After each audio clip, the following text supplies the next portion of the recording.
এটা কে? এটা স্যান্টা বুড়ি।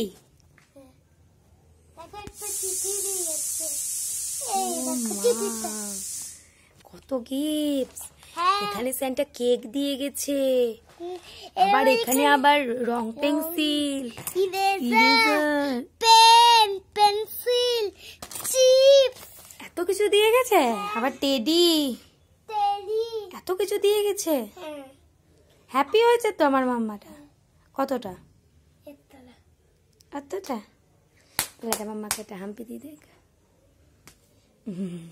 সান্টা ক্লজের গান গায়। গান গাও। Jingle bell, jingle bell.